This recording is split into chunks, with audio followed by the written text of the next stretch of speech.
순백의 웨딩드레스를 입은 선영. 하지만 신랑은 보이지 않는다. 선영아, 큰일 났어. 도연이 공항에 있어. 공항? 왜?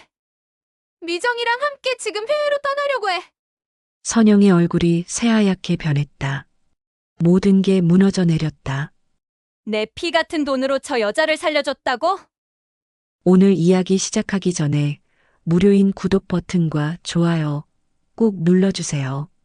그 순간 복이 여러분 집 대문을 두드릴 겁니다. 결혼식 하루 전 박선영은 자신의 운명이 완전히 뒤바뀔 거라는 걸 상상도 못했습니다. 그날 아침 6시 평소보다 일찍 잠에서 깬 선영의 마음은 기대감으로 가득했죠.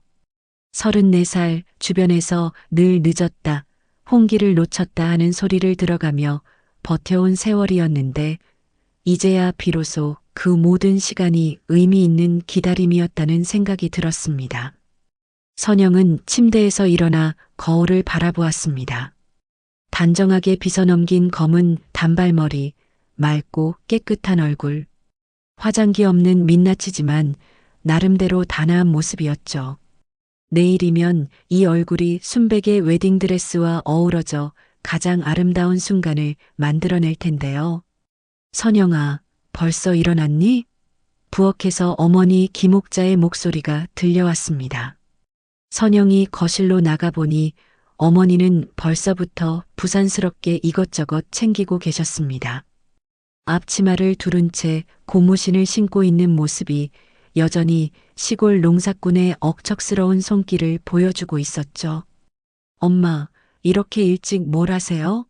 아이고, 내일이 우리 딸 결혼식인데 가만히 앉아 있을 수가 있니? 드디어 체면이 산다. 정말로. 어머니의 얼굴에는 평생 한 번도 본 적 없는 기쁨이 가득했습니다. 남편을 일찍 여인 후 홀로 선영을 키우느라 얼마나 고생이 많으셨을까요? 동네 사람들 앞에서 항상 주눅들어 하시던 어머니였는데 이제야 비로소 당당하게 고개를 들 수 있을 것 같다고 하셨습니다. 엄마, 너무 앞서지 마세요. 아직 하루 남았잖아요. 아이고, 이 자식아. 엄마가 얼마나 이날만 기다렸는지 아니? 내가 공기업에 들어갔을 때도 좋았지만 결혼만큼 마음 놓이는 건 없더라. 선영은 어머니의 그런 모습을 보며 마음이 따뜻해졌습니다. 자신의 결혼이 어머니에게는 평생의 소원이었다는 걸 새삼 깨달았거든요. 점심때가 되어서야 신랑 한도연에게서 전화가 왔습니다. 선영은 기다렸다는 듯이 전화를 받았는데요. 여보세요, 도연 씨? 아, 선영아. 미안해. 회사 일이 좀 바빠서. 목소리가 어딘지 성의 없어 보였습니다. 평소와는 다른 느낌이었죠. 더 이상한 건 배경에서 들리는 소음이었습니다. 마치 공항이나 기차역 같은 웅성거림이 희미하게 들렸거든요. 내일 결혼식인데 오늘은 일찍 끝내실 수 있을까요? 그리고 지금 어디세요? 소음이. 글쎄, 어떻게 될지 모르겠어. 급한 일이 생겨서 말이야. 공사장 근처라 시끄러워. 아무튼 내일 봐. 전화가 뚝 끊어졌습니다. 선영은 핸드폰을 들여다보며 묘한 위화감을 느꼈습니다. 공사장 소음치고는 너무 체계적이고 정돈된 소리였거든요. 마치 안내방송 같은 게 들렸던 것 같은데. 오후에 선영은 최지연과 만나기로 했습니다. 고등학교 때부터 함께 해온 단짝 친구였죠. 지연은 여전히 싱글이었지만 직장 생활을 통해 다져진 현실적인 성격으로 선영에게 든든한 조언자 역할을 해주고 있었습니다. 선영아, 내일 드디어 결혼이구나. 기분이 어때? 카페에서 마주 앉은 지연의 얼굴에는 진심 어린 축하의 마음이 담겨 있었습니다. 짙은 안경테 너머로 보이는 날카로운 눈빛이 여전했지만 친구를 향한 따뜻함은 변하지 않았죠. 솔직히 말하면 뭔가 이상해. 왜? 뭐가 이상한데? 선영은 오늘 도연과의 통화 내용을 이야기했습니다. 지연은 듣다가 표정이 조금씩 굳어지더니 말했습니다. 공사장이라고? 도연이 회사는 사무직 아니야? 맞아. 그것도 이상하더라고. 혹시 누구랑 있었던 건 아닐까? 배경 소음이 그렇게 신경 쓰이면. 지연의 말에 선영은 가슴이 철렁했습니다. 생각해보니 정말 이상했거든요. 회사 업무라면서 공사장? 그것도 결혼식 하루 전에? 집에 돌아와서 선영은 결혼식 준비물들을 다시 한번 점검했습니다. 하객 명단을 보다가 선영의 손이 멈췄습니다. 장미정 그 이름을 보는 순간 심장이 철렁 내려앉았습니다. 도연의 전 여친이었죠. 그런데 잠깐 뭔가 이상했습니다. 장미정의 연락처 옆에 손글씨로 적힌 메모가 있었거든요. 도연의 글씨였습니다. 꼭 와줘. 중요한 얘기 있어. 선영의 손이 떨렸습니다. 이게 뭔 소리죠? 결혼식에 전 여친을 초대하면서 중요한 얘기가 있다니? 더욱 섬뜩한 건 그 글씨가 최근에 쓰여진 것 같다는 점이었습니다. 펜 자국이 아직 선명했거든요.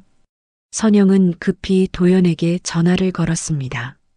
하지만 벨소리만 계속 울릴 뿐 받지 않았죠.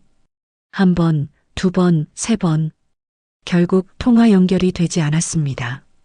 그때 핸드폰에 문자가 왔습니다. 발신자는 장미정이었습니다. 선영 씨, 내일 뵙겠습니다. 정말 오랜만이네요.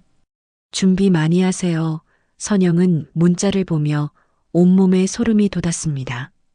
이 문자의 의미가 뭘까요? 왜 굳이 자신에게 연락을 했을까요? 그리고 준비 많이 하세요라는 말은 도대체 무슨 뜻일까요? 밤이 깊어갈수록 선영의 마음은 더욱 복잡해졌습니다.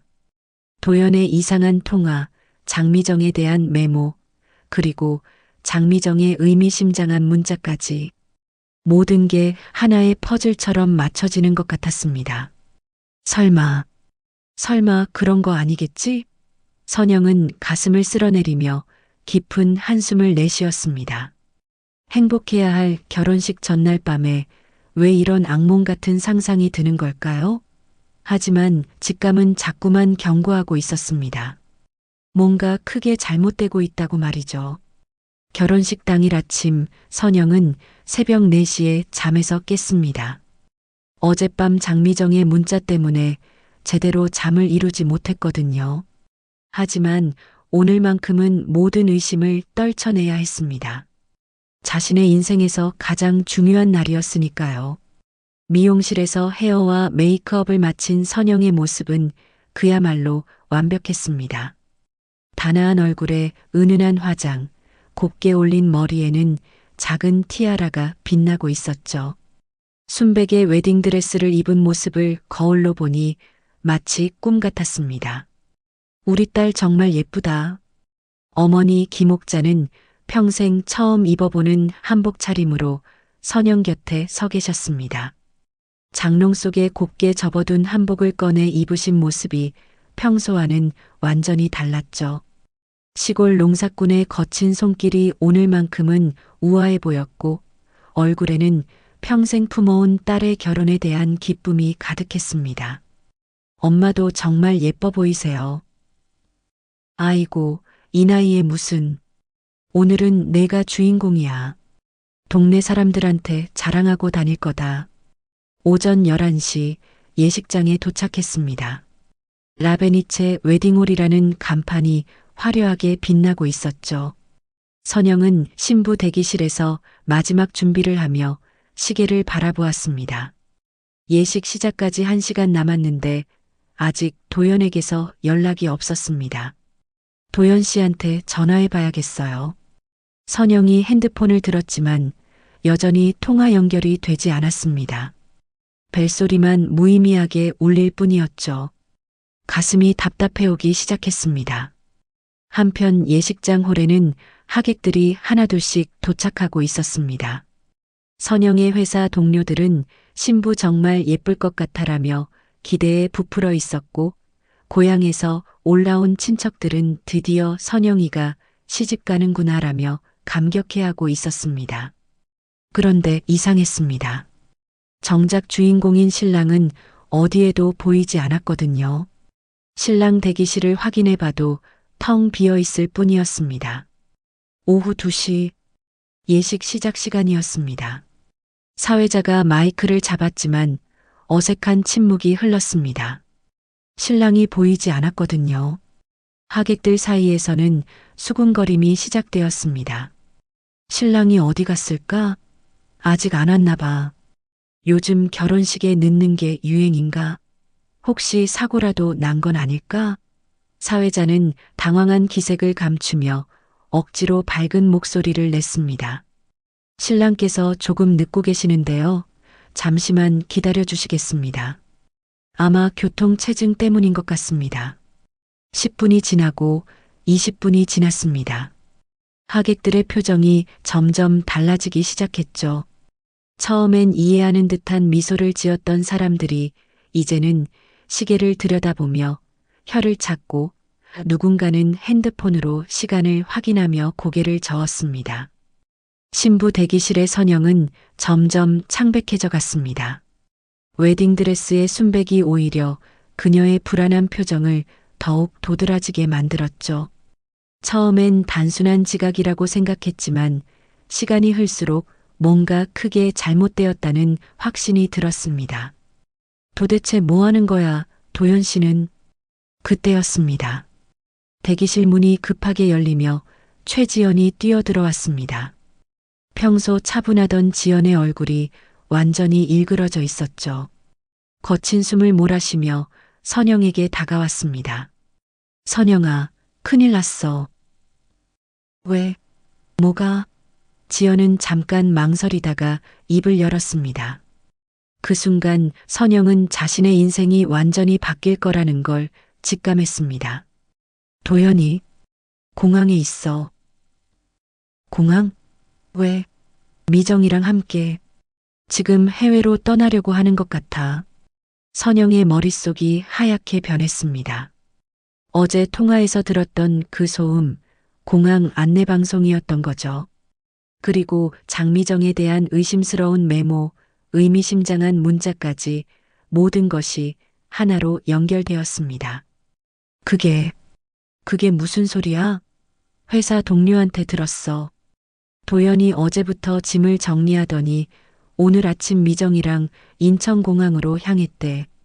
해외 항공편 예약도 되어 있고. 선영은 벽에 기대서야 겨우 몸을 가눌 수 있었습니다. 충격으로 인한 어지러움이 밀려왔거든요. 웨딩드레스 자락이 바닥에 스치며 슬프게 흔들렸죠. 거짓말이야. 그럴 리 없어. 선영아, 진정해. 그런데 더 충격적인 얘기가 있어. 지연은 더 큰 폭탄을 터뜨렸습니다. 결혼준비금이랑 예물값, 전부 미정 빚 갚는 데 쓰였다는 얘기를 들었어. 그리고 미정이 임신했다는 소문도 있어. 선영의 온몸이 부들부들 떨렸습니다. 지난 몇 년간 모은 전 재산을 결혼 준비에 쏟아부었는데 그 돈이 전 여친의 빚을 갚는 데 쓰였다니요. 더욱 기가 막힌 건 자신은 까맣게 몰랐다는 사실이었습니다. 임신이라고? 그럼 도연이 나를 속이면서 미정이랑? 아직 확실하지 않아. 소문일 수도 있고. 하지만 확실한 건 도연이 너를 배신했다는 거야. 그때 예식장 홀에서는 더 큰 소란이 일어났습니다. 누군가가 큰 소리로 외쳤거든요. 인터넷에 떴어. 한도연이 다른 여자랑 공항에서 찍힌 사진. 하객들이 일제히 핸드폰을 들여다보기 시작했습니다. SNS에는 벌써 도연과 장미정이 공항에서 손을 잡고 다정하게 걷는 모습이 올라와 있었죠. 누군가 몰래 찍어서 올린 것 같았습니다. 아이고 저런. 신부가 너무 불쌍하다. 이런 일이 다 있나? 하객들의 반응은 크게 두 갈래였습니다. 나이 든 분들은 체면이 말이 아니네 집안 망신이다라며 혀를 찾고 젊은 층들은 신랑이 너무하다, 신부 정말 불쌍해라며 동정의 눈빛을 보냈죠. 선영의 어머니 김옥자는 하객들의 수군거림을 듣고 나서야 상황을 파악했습니다. 한복을 곱게 차려입고 기뻐하던 얼굴이 순식간에 창백해졌죠. 그동안 품어왔던 딸의 결혼에 대한 기대감이 한순간에 무너져 내렸습니다. 이게 무슨 일이야? 어머니는 주저앉듯 의자에 앉았습니다. 평생 이날만을 기다렸는데 동네 사람들 앞에서 이런 창피를 당하게 되다니요. 체면이 산다던 그 말이 무색해졌습니다. 선영은 더 이상 버틸 수 없었습니다. 처음엔 충격과 절망이었다면 이제는 뜨거운 분노가 치밀어 올랐죠. 어떻게 이렇게 자신을 우롱할 수 있을까요? 대기실에서 나와 예식장 홀로 향했죠. 순백의 웨딩드레스를 입은 채로, 하지만 신랑 없는 결혼식장으로 말입니다. 100여 명의 하객들이 일제히 선영을 바라보았습니다. 어떤 이는 동정의 눈빛을, 어떤 이는 호기심 가득한 시선을, 또 어떤 이는 당황한 표정을 보냈죠. 선영은 그 모든 시선을 받으며 단상으로 올라갔습니다. 마이크를 잡은 선영의 손이 미세하게 떨렸습니다. 하지만 목소리만큼은 또렷했죠. 충격을 딛고 일어선 분노가 그녀를 지탱하고 있었습니다. 여러분, 오늘 귀한 시간 내서 와주셔서 감사합니다. 홀이 조용해졌습니다. 모든 사람이 선영의 다음 말을 기다리고 있었거든요. 선영은 깊게 숨을 들이마시며 말을 이었습니다. 하지만 오늘 이 결혼은 끝났습니다. 그리고 저는 절대로 이대로 당하고만 있지 않을 겁니다. 선영의 선언이 예식장을 가득 메웠습니다. 절대로 이대로 당하고만 있지 않을 겁니다. 그 순간 홀 안의 공기가 완전히 바뀌었죠. 하객들은 숨죽인 채 선영을 바라보았습니다. 과연 이 순백의 드레스를 입은 여자가 무엇을 할 작정인지 궁금해하면서 말입니다. 하지만 선영의 어머니 김옥자는 그 충격을 견디지 못했습니다. 아이고, 이게 무슨... 중얼거리던 어머니는 그대로 의자에서 쓰러졌습니다. 평생 품어온 딸의 결혼에 대한 꿈이 한순간에 산산조각 나면서 정신을 잃은 거였죠. 주변 친척들이 급히 부축했지만 어머니의 얼굴은 흙빛으로 변해 있었습니다. 선영은 쓰러진 어머니를 보며 잠깐 망설였습니다. 평소 같으면 달려가서 어머니를 돌봤을 텐데 지금은 다른 감정이 더 강했거든요. 분노와 배신감이 모든 것을 압도했습니다. 그런 자신이 낯설면서도 한편으로는 당연하게 느껴졌죠. 옥자 언니, 정신 차려. 물 좀 갖다 줘. 친척들의 소란스러운 목소리가 홀을 가득 메웠지만 선영은 마이크를 놓지 않았습니다. 똑바로 서서 하객들을 바라보며 계속 말을 이어갔습니다. 여러분께서 오늘 목격하신 것처럼 한도연이라는 남자는 저와의 약속을 저버리고 다른 여자와 도망갔습니다. 선영의 목소리는 떨리지 않았습니다. 오히려 또렷하고 단단했죠. 분노가 그녀를 강하게 만들고 있었습니다.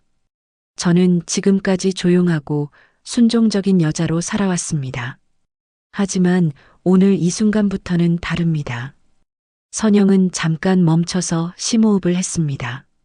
이제부터가 진짜 선전포고였거든요. 제가 모은 전 재산이 그 여자의 빚을 갚는 데 쓰였다는 것도 방금 알았습니다. 그리고 저는 이제 알아낼 겁니다. 한도영과 장미정이 제게 숨긴 모든 진실을요. 하객들이 더욱 집중하기 시작했습니다. 선영의 당당한 모습이 예상 밖이었거든요. 저에게는 아직 많은 의문이 있습니다. 왜 하필 결혼식 당일에? 왜 하필 장미정과? 그리고 이 모든 계획이 언제부터 시작된 것인지 말입니다. 이 말에 홀이 웅성거리기 시작했습니다. 선영이 단순히 울고불고 하는 게 아니라 뭔가 치밀하게 생각하고 있다는 걸 보여주었거든요. 그때 홀 뒤쪽에서 한 젊은 여성이 핸드폰을 들고 선영의 모습을 촬영하고 있었습니다. 실시간으로 SNS에 영상을 올리고 있었던 거죠. 선영은 그 사실을 알아챘지만 막지 않았습니다. 오히려 더 널리 알려지는 게 자신에게 유리하다고 판단했거든요. 저는 모든 진실을 밝혀낼 겁니다. 그리고 세상이 알게 하겠습니다. 한도영과 장미정이 어떤 사람들인지를요. 박수 소리가 점점 커졌습니다. 특히 선영의 회사 동료들과 젊은 하객들은 잘한다. 당당해. 하며 응원의 목소리를 보냈죠. 이때 최지연이 급히 단상으로 올라와 선영의 팔을 조심스럽게 잡았습니다. 선영아, 진정해. 일단 마음을 가다듬고. 하지만 선영은 지연의 걱정 어린 눈빛을 보며 오히려 미소를 지었습니다. 차분하지만 단단한 미소였죠. 지연아, 고마워. 하지만 나는 지금 완전히 정신이 맑아. 이건 내가 반드시 해야 할 일이야. 선영은 다시 마이크에 대고 말했습니다. 이번에는 목소리에 더욱 확신이 서 있었죠. 저는 오늘부터 달라질 겁니다. 더 이상 당하고만 살지 않겠습니다. 그리고 한도영과 장미정이 제게 한 일에 대해서는 반드시 대가를 치르게 하겠습니다. 이 말에 홀이 완전히 조용해졌습니다. 모든 사람이 숨을 죽이고 선영의 다음 말을 기다렸거든요. 그 순간 홀 안의 분위기가 완전히 바뀌었습니다. 처음엔 동정과 걱정의 시선이었다면 이제는 호기심과 기대감이 가득했거든요. 마치 한 편의 드라마를 보는 것 같은 긴장감이 흘렀습니다. 한편 SNS에서는 선영의 발언이 실시간으로 확산되고 있었습니다. 누군가가 큰 소리로 외쳤습니다. 벌써 조회수 5,000명 넘었어. 댓글도 미친 듯이 달리고 있고. 대박, 진짜 대단하다. 이거 완전 드라마네. 선영은 그 반응을 듣고 더욱 확신을 갖게 되었습니다. 자신이 혼자가 아니라는 걸 느꼈거든요. 수많은 사람들이 자신의 편에서 응원하고 있다는 걸 알 수 있었죠. 정신을 잃었던 어머니 김옥자도 이때쯤 의식을 되찾았습니다. 친척들의 부축을 받으며 일어나 선영을 바라보았죠. 처음엔 걱정스러운 눈빛이었지만 딸의 당당한 모습을 보고 나서는 뭔가 다른 감정이 스며들었습니다. 선영아, 내가 정말? 어머니의 질문에 선영이 고개를 끄덕였습니다. 네, 엄마. 저는 이제 더 이상 약한 사람이 아니에요. 뭔가 이상하다는 걸 계속 느꼈는데 이제야 모든 게 명확해졌어요. 선영은 다시 한번 홀을 둘러보았습니다. 100여 명의 사람들이 자신을 바라보고 있었죠. 몇 시간 전만 해도 이들 앞에서 행복한 결혼식을 올리려 했는데 이제는 복수의 첫 발을 내딛고 있었습니다. 여러분이 오늘 목격하신 이 일은 시작에 불과합니다. 저는 앞으로 모든 진실을 파헤칠 것이고 정당한 대가를 받아낼 것입니다. 이 말과 함께 선영은 웨딩드레스의 베일을 벗어 바닥에 던졌습니다. 순백의 베일이 바닥에 떨어지는 모습이 무척 상징적이었죠. 과거에 순진했던 자신과의 결별을 의미했습니다. 제가 오늘 여기서 약속드립니다. 한도영과 장미정의 모든 거짓과 배신을 세상에 알리겠다고요. 홀은 다시 한번 박수와 환호로 가득 찼습니다. 이제 선영은 더 이상 버림받은 불쌍한 신부가 아니었습니다. 전쟁을 선포한 전사가 된 거였죠. 그리고 모든 사람들이 그녀의 다음 행보를 궁금해하고 있었습니다. 선영이 베일을 벗어던진 지 이틀이 지났습니다. 그 영상은 SNS를 통해 전국으로 퍼져나가며 수십만 명이 시청했죠. 댓글에는 응원과 격려가 쏟아졌지만 선영의 마음은 이미 다른 곳에 가 있었습니다. 이제 진짜 싸움을 시작해야 했거든요. 지연아, 말로만 해서는 안 돼. 확실한 증거가 필요해.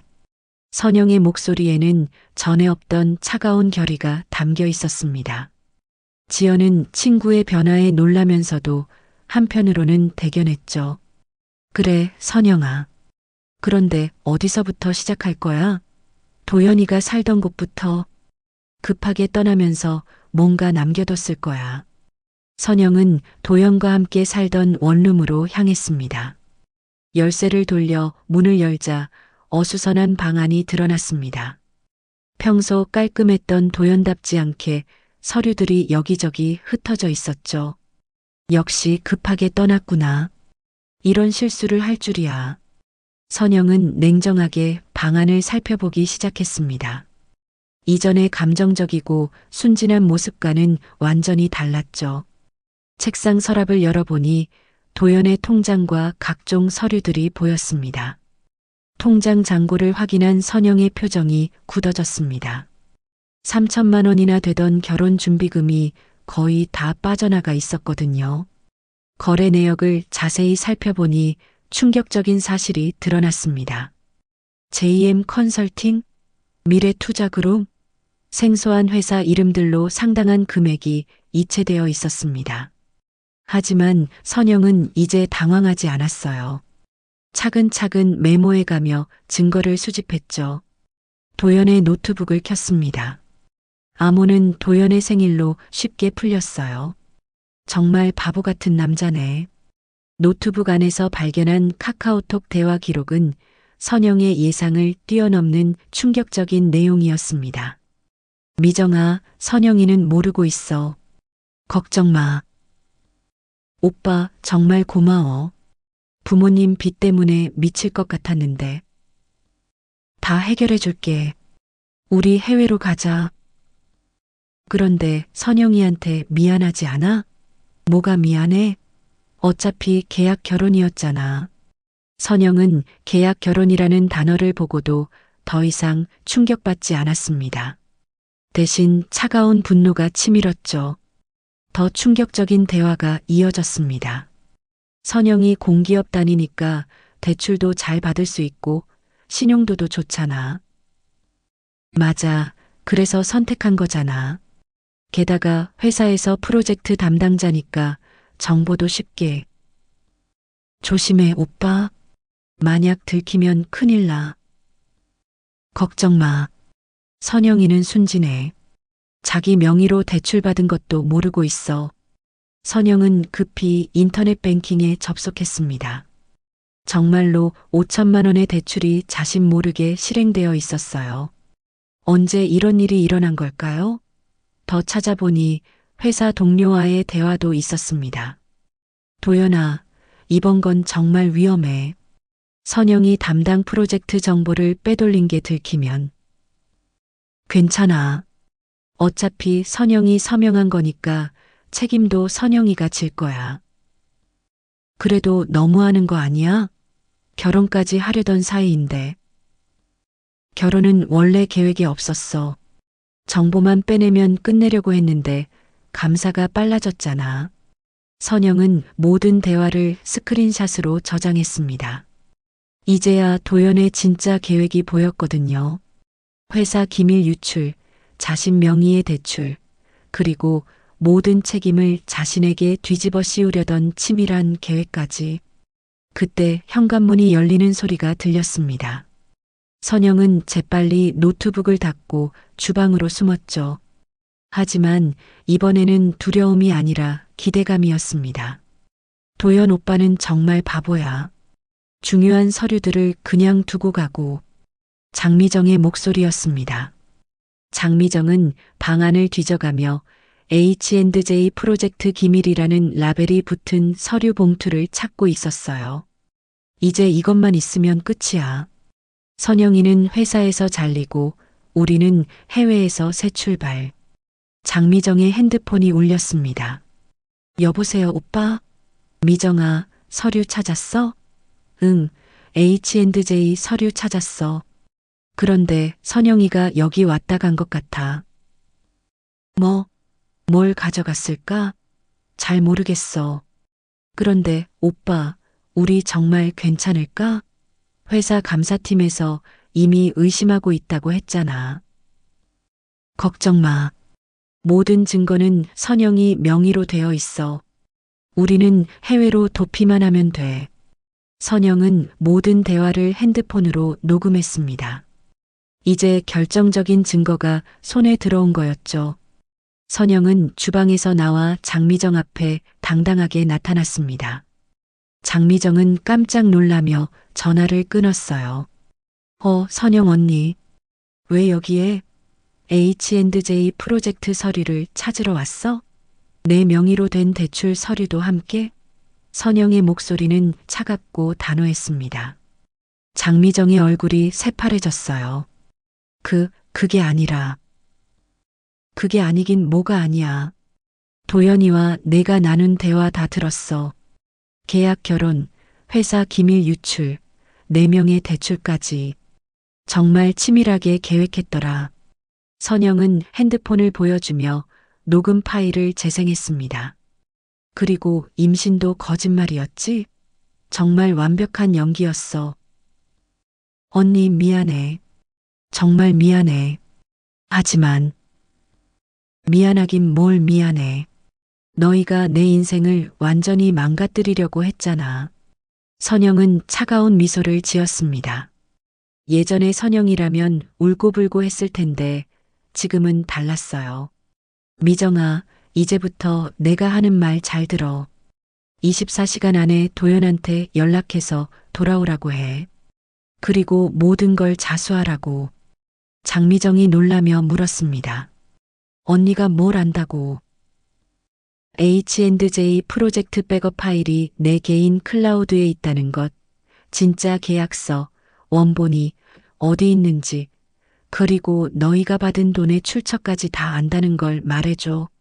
실제로 선영은 평소 업무 습관상 모든 중요 파일을 개인 클라우드에 백업해두고 있었습니다.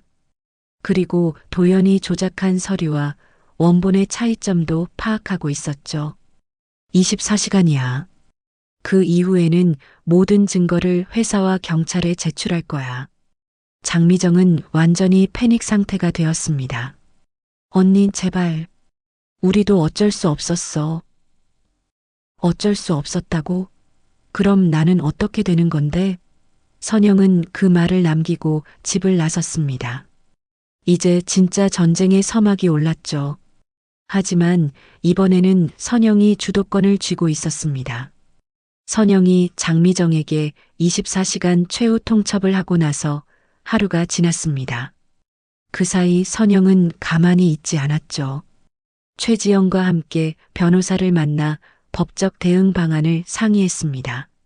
선영 씨 사건은 단순한 결혼 사기가 아니라 회사 기밀 유출과 금융 사기가 복합된 중대 범죄예요.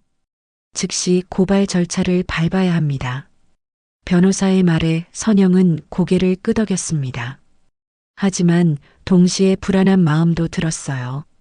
도연이 가만히 있을 리 없었거든요. 다만 상대방도 가만히 있지 않을 겁니다. 선영 씨를 오히려 주범으로 몰 가능성이 높아요. 변호사의 경고가 현실이 되는 데는 오래 걸리지 않았습니다. 다음 날 오후 선영이 집에 도착했을 때 현관 앞에 도연이 서 있었습니다. 하지만 이번에는 선영이 당황하지 않았어요. 선영아, 오랜만이네.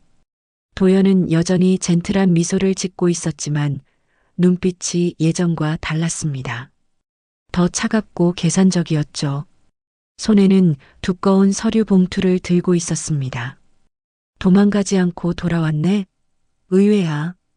선영의 태도에 도연은 살짝 당황한 기색을 보였습니다. 예상과 다른 반응이었거든요. 선영아, 미정한테 들었어. 내가 협박했다면서? 24시간 안에 자수하라고? 협박이 아니라 기회를 준 거야. 그런데 그 기회를 차버렸네. 기회? 도연은 비웃었습니다. 선영아, 현실을 봐. 내가 지금 무슨 상황인지 아니? 도연은 서류 봉투를 열어 여러 문서들을 꺼냈습니다. 이거 보여?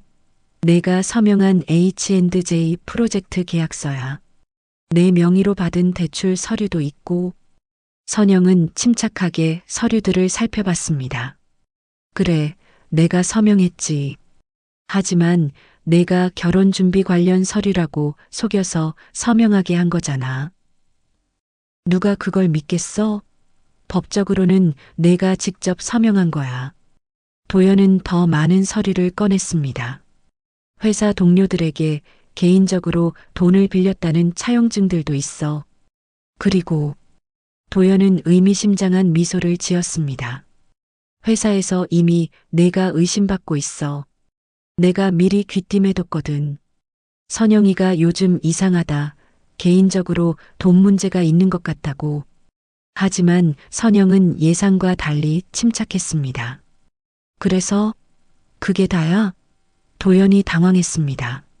선영이 울거나 화를 낼 줄 알았는데 오히려 차분하게 반응하니까요. 선영아, 이해 못하겠나? 모든 증거가 너를 가리키고 있어. 도연아, 너야말로 이해 못하겠나? 선영은 자신의 핸드폰을 꺼냈습니다. 미정이와의 통화 녹음 파일이 여기 있어.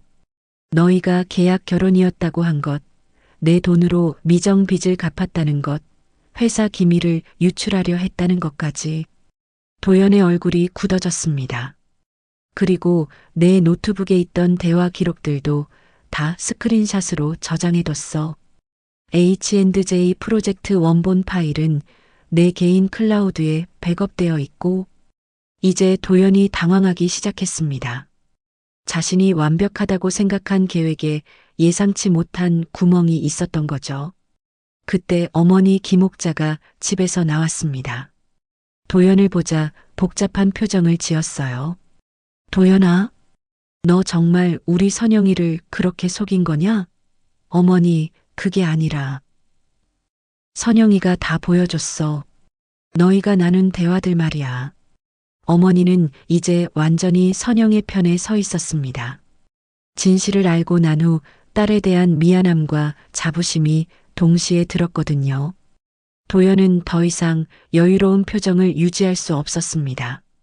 어머니, 오해가 있는 것 같은데. 오해? 선영이 끼어들었습니다. 그럼 이것도 오해야? 선영은 또 다른 파일을 보여줬습니다. 미정이가 어제 여기서 H&J 서류를 가져가려다가 한 말들이야. 선영이는 회사에서 잘리고 우리는 해외에서 새 출발한다고 했지. 도연은 이제 완전히 궁지에 몰렸습니다. 하지만 포기하지 않았어요. 선영아, 그래도 법적으로는 내가 불리해. 모든 서류에 내 이름이 있잖아. 그럴까? 선영은 의미심장한 미소를 지었습니다. 도연아, 너는 한 가지 실수를 했어. 너무 완벽하게 하려고 했다는 거야. 무슨 소리야? H&J 프로젝트 경쟁사에 정보를 팔려고 했다면서? 그런데 그 회사에서 이미 거절했다는 걸 알고 있어? 도연의 얼굴이 새파래졌습니다. 그 회사 직원이 어제 나를 찾아왔거든. 너희의 불법적인 제안을 거절했다면서 증거도 다 갖고 있다고 하더라. 이는 반은 거짓말이었지만 도연을 흔드는 데는 충분했습니다. 그리고 회사 법인카드 사용 내역도 이미 회계팀에서 발견했어. JM 컨설팅으로 빠져나간 돈 말이야. 도연은 더 이상 할 말이 없었습니다. 자신이 완벽하다고 생각한 계획이 곳곳에서 무너지고 있었거든요. 선영아, 그래도 뭐, 아직도 나를 바보로 하나? 선영의 목소리에는 차가운 분노가 담겨 있었습니다. 24시간은 이미 지났어. 이제부터는 내 방식대로 할 거야. 도연은 할 말을 잃었습니다. 선영이 이렇게 변할 줄은 예상치 못했거든요. 나중에 후회하지 마. 도연은 그 말을 남기고 떠났지만 이제 주도권은 완전히 선영에게 넘어가 있었습니다. 도연이 떠난 지 이틀이 지났습니다. 선영은 그동안 착실하게 준비를 해왔죠. 모든 증거를 정리해서 경찰서에 고발장을 접수하고 동시에 언론사에도 제보했습니다. 더 이상 수동적으로 당하고만 있을 생각이 없었거든요. 그런데 그 다음 날 아침 예상치 못한 일이 일어났습니다. 선영 씨, 큰일 났어요. 회사 동료가 급하게 전화를 걸어왔습니다. H&J 프로젝트 관련해서 검찰에서 압수수색이 들어왔어요. 그런데 선영은 마음의 준비를 했습니다. 도연이 가만히 있을 리 없다고 생각했거든요. 그런데 뭐요? 선영 씨를 주요 용의자로 지목했다고 해요. 도연 씨는 오히려 피해자 측으로 분류됐고요. 선영은 머리가 하얗게 변하는 걸 느꼈습니다. 하지만 당황하지는 않았어요. 이미 이런 상황을 어느 정도 예상하고 있었거든요. 예상했던 수순이네. 선영 씨, 괜찮아요. 제가 준비한 것들이 있거든요. 하지만 문제는 여기서 끝나지 않았습니다. 오후에 더 충격적인 소식이 들려왔어요. 선영 씨, 뉴스 봤어요? 지연이 급히 전화를 걸어왔습니다. 무슨 뉴스? 지금 SBC 뉴스에서 선영 씨 얘기가 나오고 있어요. 선영은 급히 핸드폰으로 뉴스를 확인했습니다. 그리고 경악했죠. 공기업 직원, 회사 기밀 유출 및 횡령 혐의로 검찰 조사한 공기업 직원이 회사 기밀을 유출하고 수억 원을 횡령한 혐의로 검찰 조사를 받고 있습니다. 용의자 박모 씨는 최근 결혼식장에서 도주한 신랑을 SNS에서 공개적으로 비난하며 화제가 되었던 인물로 확인됩니다. 선영은 분노보다는 차가운 냉정함을 느꼈습니다. 도연의 수법이 너무나 뻔했거든요. 피해를 당한 한모 씨는 믿었던 동료에게 배신당해 충격이라고 밝혔습니다. 한모 씨가 바로 도연이었습니다. 그는 언론 플레이까지 동원해서 자신을 피해자로 포장하고 있었던 거죠. 동네에 도착하니 사람들의 시선이 달라져 있었습니다. 하지만 선영은 당당하게 걸었어요. 저게 그 사람이야. 뉴스에 나온. 겉으로는 얌전해 보이더니 선영은 그런 시선들을 개의치 않았습니다.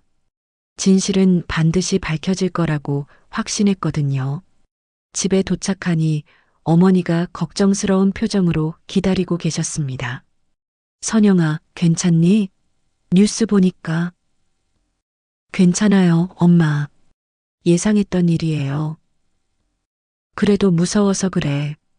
혼자서 감당할 수 있을까? 엄마, 저는 이제 혼자가 아니에요. 그때 지연이 집으로 찾아왔습니다. 그런데 지연의 표정이 밝았어요. 선영아, 엄청난 소식이 있어. 뭔데? 미정이 얘기야. 완전히 배신당했어. 지연은 숨을 고르며 설명했습니다. 미정이가 도연한테 연락했는데 도연이 모든 책임을 미정이한테 뒤집어 씌우려고 하더래. 심지어 내가 선영이를 협박해서 돈을 뜯어냈다고 거짓 진술하라고까지 했다는 거야. 선영은 이 소식을 듣고 기회가 왔다고 생각했습니다. 그래서 미정이는 뭐라고 했는데? 처음엔 거절했지. 그러니까 도연이 협박을 했어. 미정이 부모님한테 모든 걸 폭로하겠다고 임신 거짓말까지 들통났다고. 임신이 거짓말이었다는 게 확실해진 거네? 응. 미정이가 도연을 붙잡으려고 꾸며낸 거였어. 그런데 이제 도연이 그걸 역으로 이용하려는 거지. 선영의 마음속에서 계획이 서기 시작했습니다. 지연아, 미정이가 지금 어디 있어? 강남 쪽 어떤 호텔에 숨어 있다고 해. 완전히 패닉 상태래. 연락처 알 수 있어? 왜? 만날 생각이야? 응. 이제 미정이도 도연에게 당한 피해자잖아. 며칠 후 선영은 장미정이 머물고 있는 호텔을 찾았습니다. 하지만 이번에는 조심스럽게 접근했어요. 호텔 로비에서 주변을 살핀 후 장미정의 방으로 향했습니다. 문을 두드리자 초췌한 얼굴의 장미정이 나타났습니다. 언니, 어떻게 여기까지? 미정아, 이제 진짜로 끝내자. 선영은 핸드폰 녹음기를 켠 채 장미정과 대화를 시작했습니다. 하지만 이번에는 적대적이 아니라 동맹을 제안하는 방식이었어요. 미정아, 너도 도연한테 당한 거야. 나와 똑같이. 장미정은 눈물을 흘렸습니다. 언니, 정말 미안해. 처음엔 그냥 돈을 받고 연극만 하면 되는 줄 알았어. 어떤 연기? 도연이 언니와 결혼해서 회사 정보를 빼내는 동안 내가 전 여친으로 나타나서 언니를 불안하게 만드는 역할이었어. 선영은 마침내 모든 진실의 조각들이 맞춰지는 걸 느꼈습니다. 그리고 임신은 거짓말이었어. 도연이가 언니를 더 절망하게 만들려고 시킨 거였어. 그런데 이제 도연이 너를 버렸다고? 응. 모든 책임을 내게 뒤집어 씌우려고 해. 심지어 내가 언니를 협박했다고 거짓 진술하라고까지. 장미정은 분노와 절망이 뒤섞인 표정으로 말했습니다. 언니, 나도 도연한테 복수하고 싶어. 이렇게 당하고만 있을 수는 없어. 선영은 드디어 원하던 말을 들었습니다. 그럼 나와 함께 할래? 진실을 밝히는 일에. 장미정은 오랫동안 고민하더니 고개를 끄덕였습니다. 그래, 언니. 도연한테 똑똑히 보여주자. 우리가 얼마나 잘못 생각했는지. 선영은 마침내 결정적인 동맹을 얻었습니다. 이제 진짜 반격이 시작되는 거였죠. 미정아, 경찰한테 가서 진실을 다 말해줄 수 있어? 응, 언니. 이제 더 이상 숨기고 싶지 않아. 선영의 얼굴에 승리의 미소가 스쳤습니다. 드디어 판세가 뒤바뀌기 시작한 거였거든요. 장미정이 경찰서에서 진실을 증언한 지 일주일 후 드디어 법정에 서는 날이 왔습니다. 선영은 검은 정장을 입고 법원 계단을 올랐죠. 지난 몇 주간의 치열한 싸움이 모두 이 순간으로 모아지고 있었습니다. 법정 안에는 이미 많은 사람들이 앉아 있었습니다. 기자들, 회사 관계자들, 그리고 선영을 응원하러 온 사람들까지. 하지만 선영의 눈에 가장 먼저 들어온 건 피고석에 앉아 있는 도연이었습니다. 도연은 여전히 깔끔한 정장 차림이었지만 예전의 여유로운 모습은 온데간데 없었죠. 얼굴에는 초조함과 분노가 뒤섞여 있었습니다. 모두 기립하십시오. 판사가 입장하면서 법정이 숙연해졌습니다. 선영은 가슴이 뛰는 걸 느꼈죠. 이제 진짜 마지막 승부가 시작되는 거였습니다. 검사가 먼저 기소 내용을 읽어 내려갔습니다. 피고인 한도연은 피해자 박선영과의 결혼을 빌미로 회사 기밀을 유출하고 피해자 명의로 수억 원의 대출을 받아 횡령한 혐의로 기소되었습니다. 도연은 여전히 당당한 표정을 유지하려 했지만 긴장한 기색이 역력했어요. 장미정이 증언석에 서는 순간 법정의 분위기가 바뀌었습니다. 장미정 씨, 피고인 한도현과 어떤 관계입니까? 전에 사귀던 사이였습니다. 장미정의 목소리는 떨리고 있었지만 확신에 차 있었습니다. 그리고 이번 사건에서 어떤 역할을 했나요? 장미정은 깊게 숨을 들이마시고 말했습니다. 한도연이 저에게 돈을 주고 박선영 씨를 속이는 일에 협력하라고 했습니다. 법정이 웅성거리기 시작했습니다. 도연은 장미정을 째려보았지만 이미 늦었죠. 구체적으로 어떤 일을 하라고 했습니까? 도연이 박선영 씨와 결혼해서 회사 정보를 빼내는 동안 저는 전 여친으로 나타나서 선영 씨를 불안하게 만드는 역할을 했습니다. 그리고 결혼식 당일의 도피도 그것도 계획된 연출이었습니다. 선영 씨에게 더 큰 충격을 주기 위해서요. 선영은 모든 진실이 공개적으로 드러나는 걸 들으며 복잡한 감정을 느꼈습니다. 분노보다는 이제 안도감이 더 컸죠. 검사가 추가 질문을 했습니다. 피고인 한도연의 진짜 목적은 무엇이었습니까? H&J 프로젝트 정보를 경쟁사에 팔려고 했어요. 50억 원을 받기로 되어 있었거든요. 법정이 술렁였습니다. 예상보다 훨씬 큰 규모의 사건이었던 거죠. 그런데 그 계획은 실패했다고 알고 있는데요. 네, 경쟁사에서 그런 불법 거래를 거절했어요. 그래서 도연이 더 급해졌고 모든 책임을 선영 씨에게 뒤집어 씌우려고 했죠. 그리고 결혼 후에는 선영 씨를 모든 죄의 주범으로 만들고 도연이는 해외로 도피할 계획이었어요. 도연의 변호사가 반박했습니다. 장미정 씨의 증언을 그대로 믿을 수 있습니까? 그녀 역시 공범 아닙니까? 하지만 검사는 준비된 증거들을 제시했습니다. 피고인과 장미정 씨의 대화 녹음, 피고인의 노트북에서 발견된 대화 기록, 그리고 회사 법인카드 부정 사용 내역까지 모든 증거가 일치합니다. 도연의 변호사는 더 이상 반박할 수 없었습니다. 증거가 너무나 명확했거든요. 판사가 최종 심리를 진행했습니다. 피고인 한도연, 마지막으로 할 말이 있습니까? 도연은 일어서서 잠시 선영을 바라봤습니다. 그리고 의외의 말을 했어요. 선영 씨, 미안합니다. 법정이 조용해졌습니다. 누구도 예상하지 못한 사과였거든요. 처음엔 정말 단순한 거래라고 생각했어요. 하지만 시간이 지나면서 잘못되었다는 걸 알면서도 멈출 수 없었습니다. 도연은 고개를 숙였습니다. 변명의 여지가 없습니다. 모든 책임을 지겠습니다. 선영은 도연의 사과를 듣고 복잡한 마음이 들었습니다. 분노는 이미 사라지고 없었어요. 대신 모든 일이 끝났다는 해방감이 밀려왔죠. 판사가 최종 판결을 내렸습니다. 피고인 한도연, 업무상 배임, 사기, 횡령 등의 혐의로 징역 4년을 선고합니다. 피고인 장미정, 사기 공모 혐의이나 수사 협력을 참작하여 징역 1년 6월에 집행유예 2년을 선고합니다. 법정에서는 박수가 터져 나왔습니다. 선영을 응원하던 사람들의 환호성이었죠. 재판이 끝난 후 법원 복도에서 예상치 못한 일이 벌어졌습니다. 도연의 부모님이 선영에게 다가온 거였죠. 선영아. 도연의 어머니는 선영 앞에서 깊게 고개를 숙였습니다. 정말 미안하다.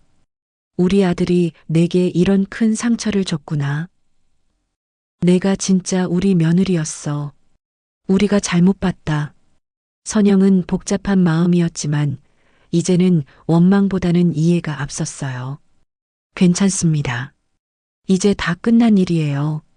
법원을 나서는 선영을 기다리고 있던 것은 수십 명의 기자들과 함께 예상치 못한 사람이었습니다. 한 중년 남성이 명함을 내밀며 다가왔죠. 박선영 씨, 저는 희망상담센터 대표 김민수라고 합니다. 선영 씨의 이야기를 보고 정말 감동받았어요. 네, 저희가 사기나 배신을 당한 분들을 상담하고 돕는 일을 하는데 선영 씨 같은 분과 함께 일할 수 있다면 정말 의미가 클 것 같아요. 선영은 명함을 받아들며 뭔가 새로운 시작의 기회가 왔다고 느꼈습니다. 기자들이 다가와 질문을 쏟아냈습니다. 박선영 씨, 지금 기분이 어떠세요? 앞으로 계획은? 선영은 잠시 생각했습니다. 그리고 마이크에 대고 진심을 담아 말했죠. 저는 이제 과거에 얽매이지 않고 새로운 인생을 살 것입니다. 그리고 저처럼 어려움을 겪는 분들을 도울 수 있다면 그보다 의미 있는 일은 없을 것 같습니다. 선영의 얼굴에는 평온한 미소가 떠올랐습니다. 드디어 진짜 승리를 얻은 거였거든요. 재판이 끝난 지 6개월이 지났습니다. 선영은 희망상담센터에서 새로운 삶을 시작했죠. 처음에는 자신이 과연 다른 사람들을 제대로 도울 수 있을지 의문스러웠지만 시간이 지날수록 이 일에 대한 보람과 확신을 느끼게 되었습니다. 선영 선생님, 정말 감사해요. 상담을 마친 한 여성이 눈물을 흘리며 말했습니다. 남편에게 사기를 당해 이혼까지 하게 된 40대 주부였죠. 처음엔 제가 바보라서 그런 줄 알았는데 선생님 덕분에 제 잘못이 아니었다는 걸 깨달았어요. 선영은 그녀의 손을 따뜻하게 잡았습니다. 맞아요. 진심으로 사랑했다고 해서 잘못된 건 아니에요.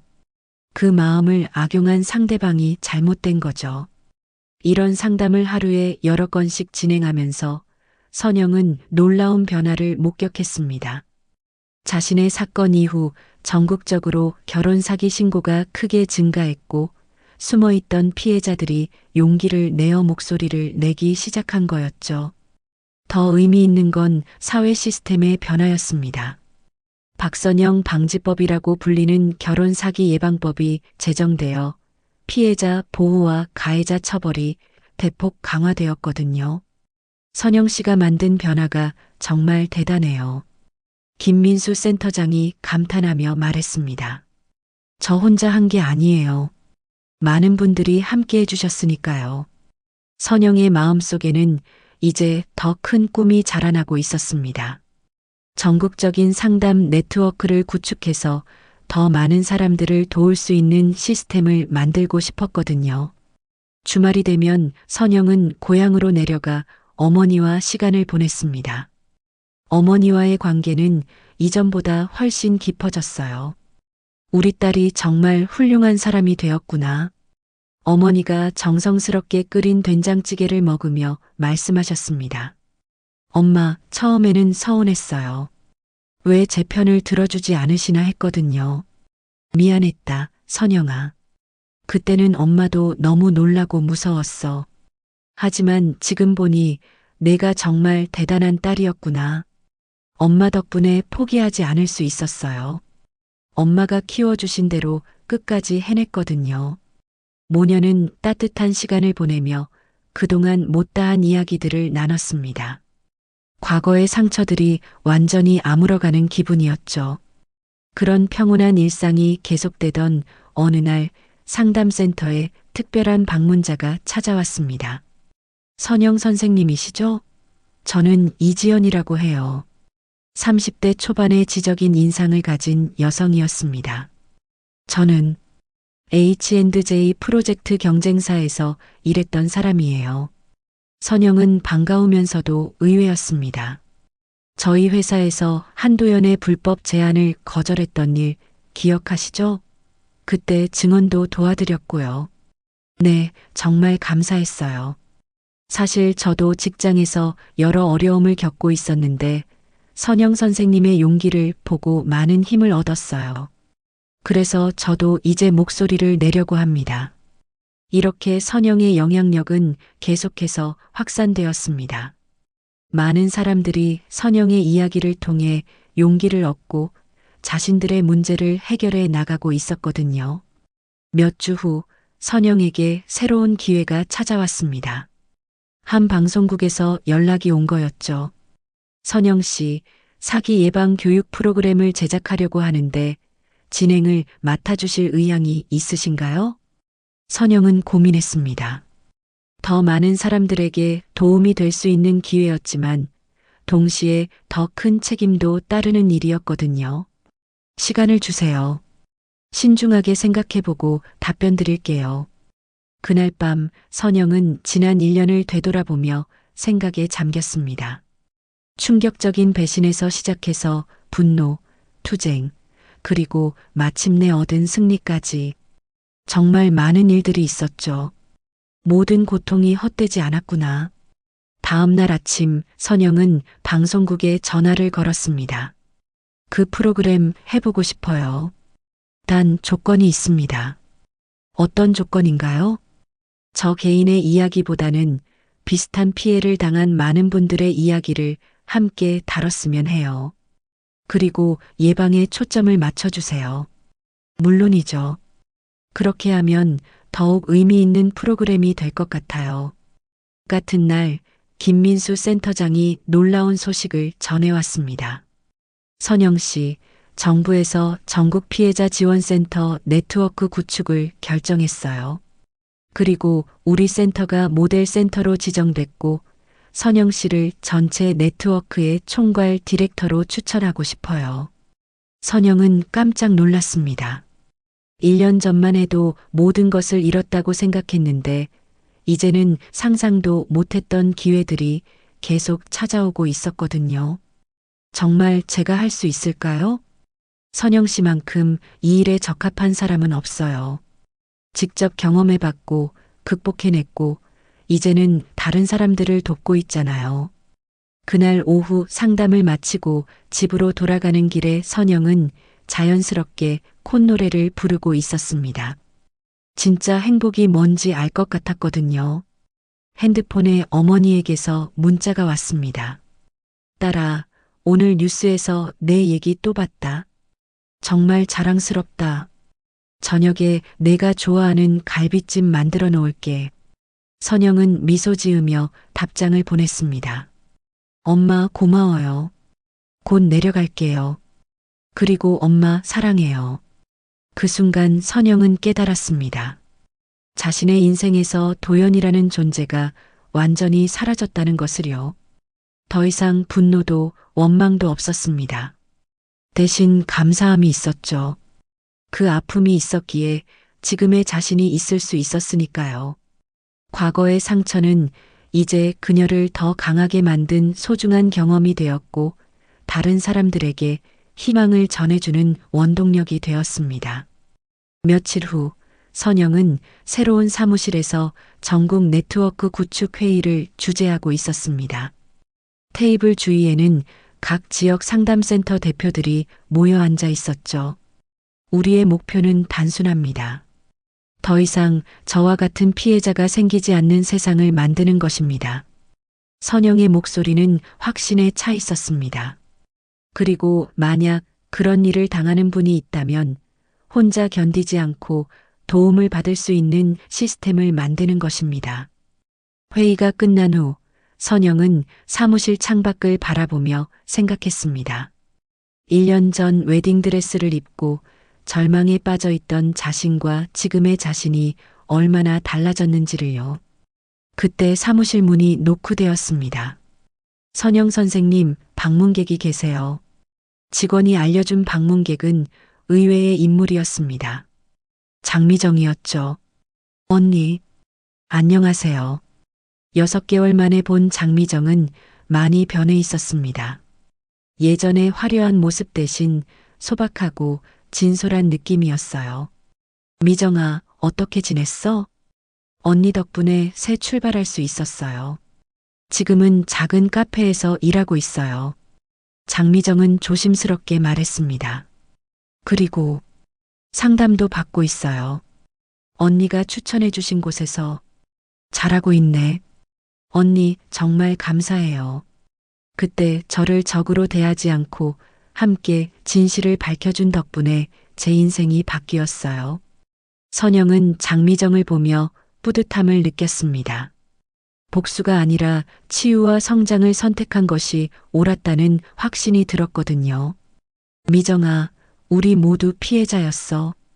이제는 그 경험을 다른 사람들을 돕는 데 써야지.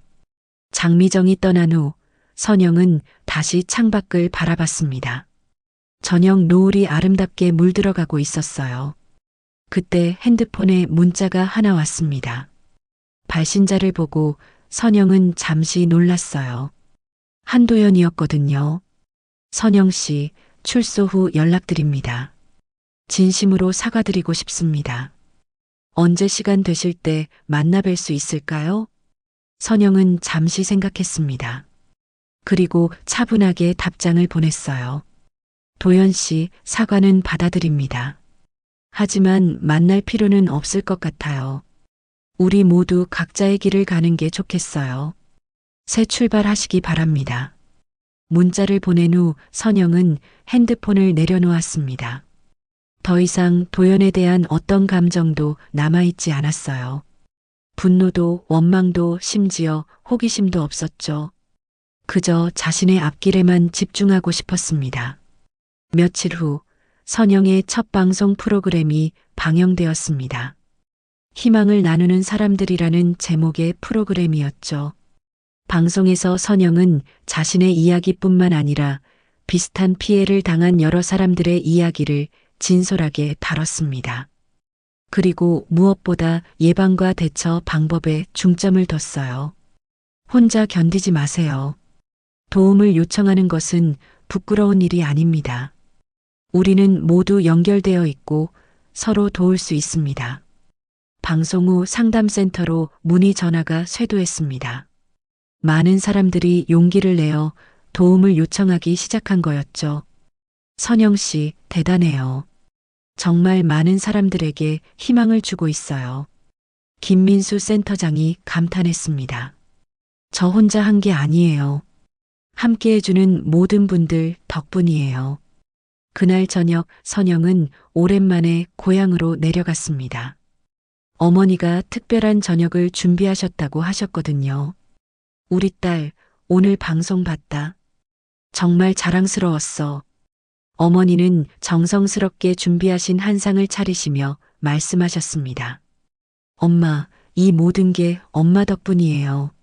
엄마가 저를 강하게 키워주셨으니까요. 아니야, 선영아. 내 안에 원래 그런 힘이 있었어. 엄마는 그냥 믿고 지켜본 것뿐이야. 저녁을 먹으며 선영은 깨달았습니다. 진정한 성공이란 단순히 복수를 이루거나 명예를 회복하는 것이 아니라 그 경험을 통해 성장하고 다른 사람들에게 도움이 되는 것이라는 걸요. 엄마, 저 정말 행복해요. 그래, 딸아. 엄마도 행복하다. 그날 밤 선영은 어린 시절 자신의 방에서 하늘을 바라보며 생각했습니다. 1년 전만 해도 상상할 수 없었던 삶을 살고 있다는 것이 신기했어요. 더 이상 과거에 얽매이지 않았습니다. 도연도, 장미정도, 그 모든 아픈 기억들도 이제는 자신을 더 강하게 만든 소중한 경험이 되었어요. 다음 날 서울로 올라오는 기차 안에서 선영은 새로운 프로젝트 계획서를 검토하고 있었습니다. 전국 20개 도시의 피해자 지원센터를 설립하는 거대한 프로젝트였죠. 이제 정말 시작이구나. 선영의 얼굴에 환한 미소가 떠올랐습니다. 과거의 상처를 딛고 일어선 자신이 자랑스러웠고 앞으로 해낼 일들이 기대되었어요. 기차가 서울역에 도착했을 때 선영은 확신에 차서 말했습니다. 박선영, 내가 해냈어. 그리고 이제 시작이야. 그렇게 선영의 진짜 인생이 시작되었습니다. 더 이상 누군가의 피해자가 아닌 희망을 만드는 사람으로서의 새로운 여정이 말입니다. 지금까지 사연몬스터였습니다. 무료 버튼 구독과 좋아요, 그리고 댓글로 마음을 나눠주시면 여러분 인생에도 따뜻한 반전이 찾아올 겁니다.